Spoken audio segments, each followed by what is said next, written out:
రోహిణి కోటీశ్వరాలు కాదని గుండె పగిలే నిజాలను తెలుసుకున్న ప్రభావతి అసలు ఇదంతా ఎలా జరగబోతుందనేది ఈ వీడియోలో తెలుసుకుందాం. గుండె నిండా గుడి గంటల్లో ఏం జరగబోతుందో ముందుగానే మీరు తెలుసుకోవాలనుకుంటే తప్పకుండా మా ఛానల్ని సబ్స్క్రైబ్ చేసుకొని పక్కనే ఉన్న గంట సింబల్పై ఆల్ అని క్లిక్ చేయండి. వీడియో చూస్తున్నారు కానీ సబ్స్క్రైబ్ చేయడం లేదో తప్పకుండా మా ఛానల్ని సబ్స్క్రైబ్ చేసుకొని పక్కనే ఉన్న గంట సింబల్పై ఆల్ అని క్లిక్ చేయండి. వీడియో నచ్చితే తప్పకుండా లైక్ చేయండి. మీనా అయితే మలేషియా జంటని భోజనానికి బాలు రమ్మనడంతో ఇక వంట చేస్తూ ఉంటుంది. అప్పుడే అక్కడికి వచ్చిన ప్రభావతి ఇలా అడుగుతూ ఉంటుంది, ఏంటి ఏం చేస్తున్నావు, అయినా ఇన్ని రకాల వంటలు వండుతున్నావు ఎవరి గురించి అని అడుగుతూ ఉంటుంది ప్రభావతి అలా అడగడంతో అప్పుడే ఇక మీనా ఎవరినో భోజనానికి ఆయన రమ్మని పిలిచారత్తయ్య, అందుకనే ఇన్ని రకాల వంటలు వండుతున్నాను అని అనగానే ఇదేమన్నా సత్రమా ఏంటి, మీ ఇష్టం వచ్చిన వాళ్ళని ఇంటికి పిలిచి భోజనాలు పెట్టి వండి వార్చడానికి ఇన్ని రకాల, ఎప్పుడైనా ఇంట్లో వాళ్ళకి ఇన్ని రకాలు ఉండవా నువ్వు అని ప్రభావతి అడగడంతో ఏంటంటే అసలు ఎందుకు మీరు ఇలా మాట్లాడుతున్నారు, మన ఇంటికి ఒకరిని భోజనానికి పిలిస్తే వాళ్ళని ఎంత గౌరవించాలి, అసలు ఎందుకు ఇలా చేస్తున్నారు మీరు అని శృతి అడగడంతో అప్పుడే సత్యం వచ్చి, చూడు ప్రభా, బాలు ఎవరినో తీసుకువస్తున్నాడో మన ఇంట్లో భోజనం చేయడానికి, మరి అలాంటప్పుడు ఎందుకు నువ్వు ఇలా అడ్డుపడుతున్నావో, వాళ్ళు ఎలాంటి వాళ్ళో ఏంటో తెలియకుండా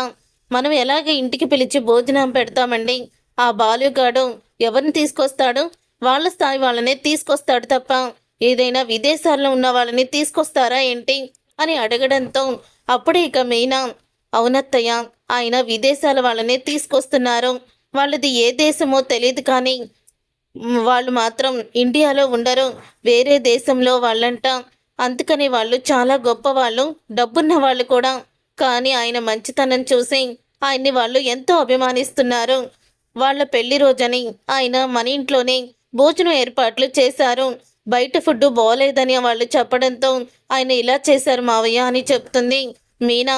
విన్నావు కదా, వాళ్ళేమీ పేదరికంలో ఉన్న వాళ్ళేం కాదంట్లే, డబ్బున్న వాళ్ళేనంట, నీకు నచ్చే వాళ్ళేలే, కానీ వాళ్ళు వచ్చాక ఇష్టం వచ్చినట్లు మాట్లాడుకో అని చెప్తూ ఉంటాడు సత్యం. మొత్తం వంటంతా కూడా పూర్తి చేస్తుంది మీనా. ఇంతలో బాలు వాళ్ళనైతే తీసుకొస్తాడు. తీసుకొచ్చిన తర్వాత అప్పుడే ప్రభావతి వాళ్ళని పలకరించని కూడా పలకరించదు, మౌనంగా ఉంటుంది, కోపంగా చూస్తుంది. అప్పుడే మలేషియా దంపతులైతే, మీ ఇల్లు చాలా బాగుంది బాలు, మీరందరూ కూడా కలిసిమెలిసి ఉండడం ఇంకా బాగా నచ్చింది నాకు అని అంటూ ఉంటాడు మలేషియా అతను. అప్పుడే సత్యం, మీరు ఏ దేశం నుంచి వచ్చారు అని అడగడంతో మేము మలేషియా నుంచి వచ్చాము అని అతను చెప్తాడు. అది విని ఒక్కసారే ప్రభావతి, ఏంటి మలేషియా నుంచి వచ్చారా అని గట్టిగా అరుస్తుంది. అప్పుడే అతను అది చూసి, అవునండి, ఏంటి అంత గట్టిగా అరిచారు అని అడగడంతో మా కోడలది కూడా మలేషియానే అని చెప్తుంది ప్రభావతి.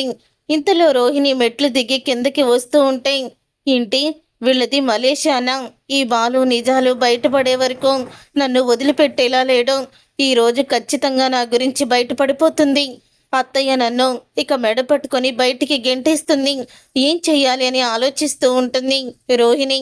ఇంతలో వాళ్ళైతే అడుగుతూ ఉంటారు, అవునా మీ పెద్ద కోడలు వాళ్ళ నాన్న ఏం చేస్తారు, ఎక్కడున్నారో చెప్పండి, నేను వెళ్ళి అతనితో మాట్లాడతాను అని మలేషియా అతను అనడంతో అప్పుడే ప్రభావతి, అవునా మీలాంటి వాళ్ళ గురించి ఎదురు చూస్తున్నాము, ఆయన బాగా కోటీశ్వరుడు అక్కడ, కానీ కొంతమంది పార్ట్నర్స్ ఆయన్ని మోసం చేసి జైల్లో పెట్టించారని మాకు తెలిసింది, పాపం మా కోడలు కూడా ఎంతో ప్రయత్నం చేస్తుంది కానీ వాళ్ళ నాన్నని బయటికి తీసుకురాలేకపోతుంది, ఒకవేళ మీరు మా కోడలికి సహాయం చెయ్యండి అని ప్రభావతి అనడంతో ఖచ్చితంగా చేస్తాము, చెప్పండి ఆయన పేరేంటి అని అడుగుతూ ఉంటాడు అతను.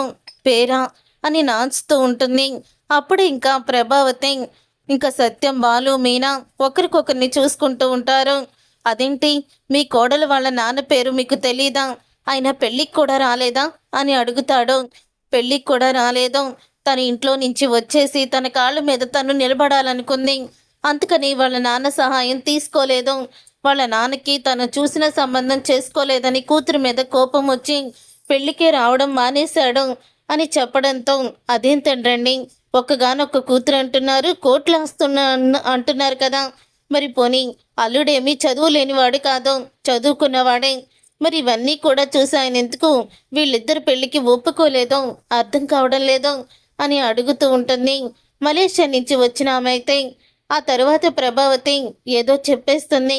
సరే, మీ కూతుర్ని మీ కోడల్ని ఒకసారి పిలవండి, మేము మాట్లాడతాము అని వాళ్ళు అనడంతో అప్పుడే రోహిణి పరిగెత్తుకుంటూ గదిలోకి వెళ్ళి తలుపు గొళ్ళెం పెట్టుకొని, అమ్మో, ఎట్టి పరిస్థితిలో కూడా తలుపు తీయకూడదు, తీశానంటే ఈ రోజుతో మొత్తం కూడా గుట్టు బయటపడుతూ అవుతుంది, నేను చేసిన మోసం కూడా బయటపడుతుంది అని అనుకుంటూ ఉంటుంది రోహిణి.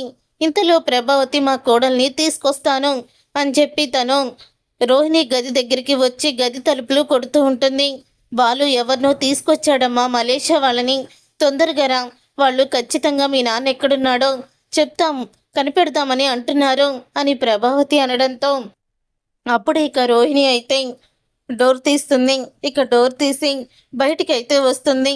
రా రోహిణి అని రోహిణిని ప్రభావతి బయటికి తీసుకొస్తూ ఉండగా, మీతో ఒక మాట చెప్పాలత్తయ్య అని రోహిణి అనడంతో ఇక మాట్లాడుకునేది ఏమీ లేదు, మన ఇంట్లో అంతా కూడా సంతోషమే అని చెప్తూ ఉంటుంది ప్రభావతి.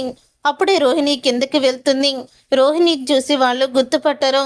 మలేషియాలో మీది ఏం ఏరియా అమ్మా, ఎక్కడుంటారు మీరు, మీ నాన్నని అరెస్ట్ చేయడం ఏంటి అని అన్నీ కూడా ఇక అతనైతే అడుగుతూ ఉంటాడు. అది అని తడబడుతూ ఉంటుంది.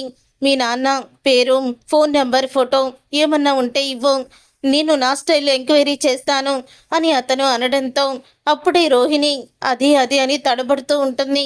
ఇది చూసి బాలు అంటూ ఉంటాడు, అంటే నువ్వు కోటీశ్వరాలువి కాదా, అందుకే ఇన్ని ఐటమ్స్ అనేసరికి తడబడుతున్నావా అని చెప్పడంతో ఒకేసారి ఆ మాట విని షాక్ అయిపోతూ ఉంటుంది రోహిణి. అప్పుడు ఇక రోహిణి అదేం కాదు, ఇప్పుడు మా నాన్న గురించి నేనేమీ చెప్పలేను అని చెప్పడంతో మీ నాన్న గురించి కాకపోయినా మీ నాన్న పేరు, ఫోన్ నెంబరు, అలాగే మీ నాన్న పాస్పోర్ట్ సైజ్ ఫోటో అన్నీ కూడా చూపించు అని చెప్పడంతో అప్పుడే ఆ మాట విని ఒక్కసారి షాక్ అయిపోతూ ఉంటుంది రోహిణి.